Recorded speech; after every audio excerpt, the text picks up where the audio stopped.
Hi, I'm Rebecca, and welcome to my sewing room. This is So Be It.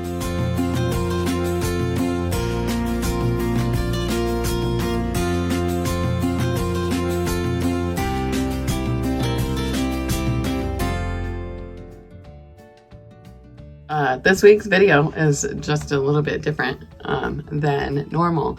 I am not actually making one thing this week, and unfortunately, you guys are not going to get to see me complete anything.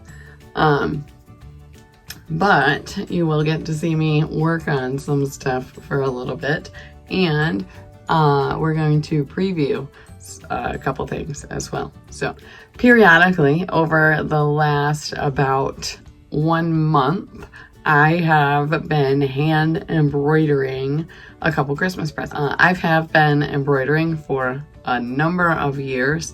I've been doing it on and off, more on than off, because it is something that I like to do to keep my hands busy. The embroidery piece that I am working on this week is a Christmas present for one of my siblings. Hopefully this person is not actually watching my videos, because I don't think my siblings watch my videos, and that's okay, because then I can feature Christmas presents and birthday presents when I work on them. Anyways, this one that will be shown is a Christmas present for one of my siblings. It will be completed and mounted in a wooden hoop, and there will be a quilting cotton on the back as well that I will hand stitch to cover the understitching, or whatever you call it when it's embroidery. My understitching is not ugly. It is quite nice compared to what it used to be, but it is not perfect, and so I'd rather hide it. And that gives them an opportunity to put it wherever they want, and they don't have to worry about what the back looks like. So here is the embroidery that I've been working on.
The next thing that I am working on this week is a Christmas present for my husband.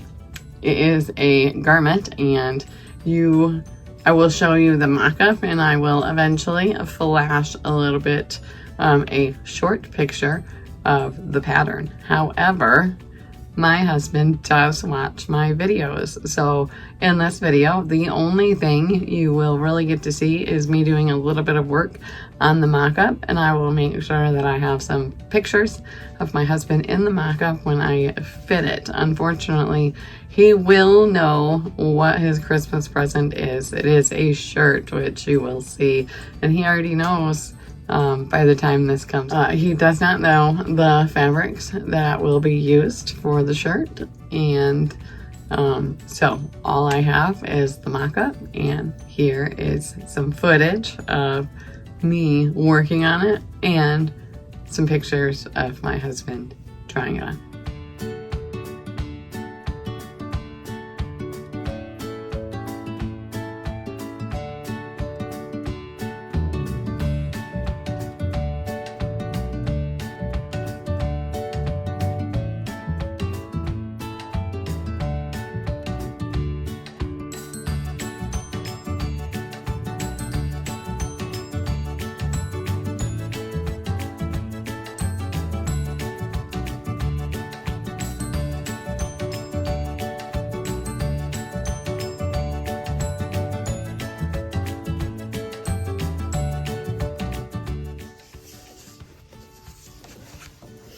I did it wrong. Whoops. That's okay. That's how it's supposed to be.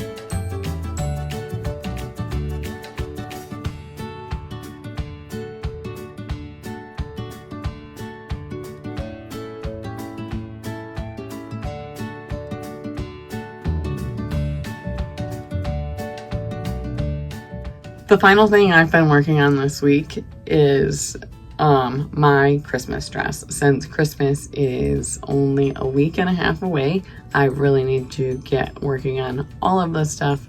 Not just get working on it, get some of them started and completed. So I have been working a slight bit on my Christmas dress. The only work I've got done on it so far is tracing my pattern, but that's okay. My Christmas dress is McCall's M7832. I'll be doing version D, so it's a longer and it's a full skirt. A and B are both short and not as full. C and D are full, and C is short, but D is long. I will also, instead of be doing the D sleeves, I will be doing the C sleeves because I like that bell. And I thought it would be fun and festive for the holiday season. The fabric that I got, I'm not completely, obviously, following the pattern because I am changing my sleeves.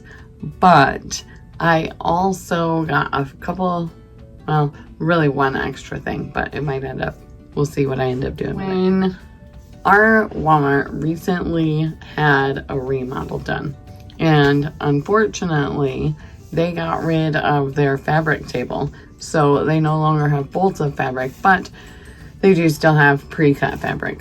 So when they were doing their remodel and getting rid of all of their bolts of fabric, they sold entire bolts. You couldn't get any cut off, and you paid the price that was listed. So I went ahead and I got closer to the end of when they were getting rid of them, so it was picked through quite well. So I got some different fabric, but that's okay. One of the fabrics that I got was this red sparkle organza.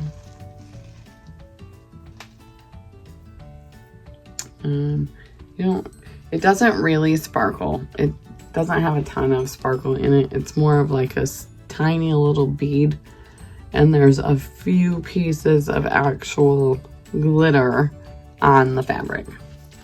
That's 2 layers there. So let me see if I can open it up. There's 1 layer that is the inside. 1 layer of the seed or the red sparkle organza. So that will be the fabric of the dress. My sleeves will only be in the red sparkle. I ended up getting 5 5/8 yards of this, and it's 60-inch wide fabric, so that should be more than enough to make the dress that I want to make. Obviously I have to have a lining for that, and my pattern calls for a lining as well. So red costume satin is the lining fabric that I got, and this pattern calls for a satin anyways, or like a satin lining, so it works out. It's kind of thin, but you can't see through it, so I'm not worried about it. It's quite nice. All of this is machine washable according to my instructions, but the organza is not. The organza has to be hand washed. So since I pre-wash my fabric the way that you would wash your garment when it's done, I'm just going to hand wash my fabric. I got 1 more fabric for this dress, and I'm not 100% positive that I'm going to use it, but I'm pretty sure I am, because I chose the longer and poofier, fuller version. The skirt pieces are quite big. It doesn't make a full circle skirt, but it's probably a 3/4 circle skirt. With these 2 fabrics, there's not much volume underneath, so I do have a petticoat pattern that I think I will be using, because I also got some red tulle in the pre-cut fabric section at Walmart, just in case I wanted to make a petticoat. And I am pretty sure I will be doing that. And it's a soft tulle. It's not actually that stiff at all, so it'll be quite comfortable against my legs. So I probably will do a petticoat, and I should have some extra satin to be able to do the top of the petticoat that the tulle attaches to. So yeah, it's a little bit glittery and sparkly, so if it's seen underneath my dress, that'll just add a nice touch. It won't be anything special, or it will be something a little bit special. So I probably will be making the petticoat as well. So the petticoat pattern is a Gertie pattern, but when she partnered with Simplicity and made it the girdle. So it says, so I need 4 3/4 yards of tulle, and I have 6 yards. So I do have enough. And then the other fabric, satin, will work for the top part here, whatever you want to call that. I'm just doing the skirt one, which is B here. So whatever you call that. Satin is listed on there, so I'll be able to use my red satin with my red tulle and make this as well. So that's what I've been working on this week. I hope you enjoyed seeing what I've been working on, and unfortunately you don't get to see the finished product in this video. However, I am recording all of the footage once I get the sizing correct on my husband's shirts. I will be recording all of the footage for that. And I will also be recording all of the footage for this Christmas dress. So you will be seeing those 2 projects in the very near future. So thank you for watching. If you liked this video, go ahead and hit that like button for me. It really does help push this video into that YouTube algorithm, and YouTube will push it out and send it to more people. If you would like to see more of my videos, go ahead and hit that subscribe button. And if you want to be notified every time I post a video, go ahead and hit that little bell icon, and it should send you a notification. So thank you for watching Rebecca's Sewing Room.